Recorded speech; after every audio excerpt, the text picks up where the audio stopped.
হযরত আবু উমামা থেকে হাদিস বর্ণিত, যুবককে আল্লাহর হাবিব সাল্লাল্লাহু আলাইহি ওয়াসাল্লাম ডেকে বলল, যুবক। এমন আলেম আমরা দেখেছি 8টা বছর ধরে ওয়াজ করতো, এখন তারে জিজ্ঞাসা করছে তুমি টিকটকারের মতো চুল রাখছো কেন? বলতেছে আমি এত বছর ওয়াজ করছিলাম, ঠিক আছে, এখন নায়ক হতে চাই। আপনারা কি বলবেন? না না, একজনও ভুলেন না, একটু সবাই মিলে বলেন তো কি বলবেন? আরো জোরে চিৎকার দিয়ে বলেন কি বলবেন? এরপরে সেই ছেলে আবার বলতেছে শুধু নায়ক হতে চাই তা না, 1 বছরে সুপারস্টার সাকিব খানের চাইতে যদি আমার পারফরমেন্স ভালো না হয় 2 কোটি টাকা আমি আপনাদেরকে ব্যাক দিব, চ্যালেঞ্জ করলাম। এরপরে বলছে কোন কোন নায়ক আপনার পছন্দ? সুপারস্টার সাকিব খান আর হচ্ছে এই যে কি জানি নাম, জাহেদ খান। এই দুইজন আমার কি জানি নাম, জাহেদ খান না? নাম ঠিক আছে তো? জাহেদ খান। এই দুইজনের পছন্দ। বলছে আপনি কি এরকম ডিগবাজি দিতে পারেন? বলছে হ্যাঁ, জাহেদ খানের মতো ডিগবাজিও আমি দিতে পারি। লোকটার মুখে দাঁড়িয়ে আছে। আল্লাহর কসম করে বলে এই মাহফিলে, এই জায়গা সাধারণ কোন জায়গা না। মানুষ আপনার কাছ থেকে দিন শুনতে আসছে।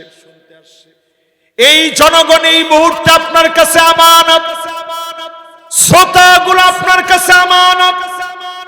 এই আমানতের খেয়ানত যদি আপনি করেন, অবশ্যই যার সামনে জবাব দেওয়া লাগবে তিনি কি?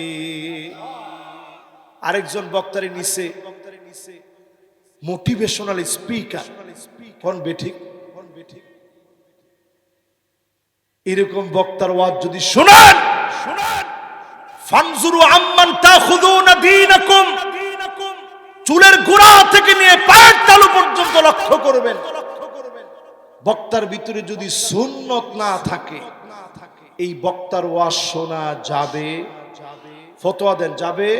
হ্যাঁ মাশাআল্লাহ। ইলম শিখবে লিগাইরিদ দ্বীন, দ্বীনের জন্য না, ওনার পকেটের জন্য। বলেন আযাব আসবে কেন? আতার রাজুলু ইমরাআতাহু, স্ত্রীর কথায় স্বামী উঠবে বসবে। স্ত্রী যদি বলে বস, স্বামী বসবে আর উঠবে না। এই রকম দৃশ্য সারা বাংলাদেশে চললেও রূপসার মাটিতে একটাও না।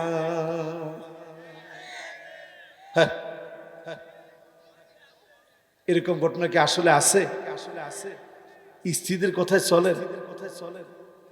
আগের দিনে স্ত্রীরা যদি বলতো স্বামীরে বস এখানে, এই বস এখানে যদি বলতো কি হইতো কোন দিনে? স্বামী বলতো খাটের নিচে একটা আইল্লা পাজন আছে, সিনস? আইল্লা পাজন ছিলেন তো আপনারা? ও যেটা মাঝে মাঝে গরুর গায়ে রাগ উঠলে দেন, এটাও হারাম। এটাও কি? বোবা প্রাণী, তারে মারা যাবে।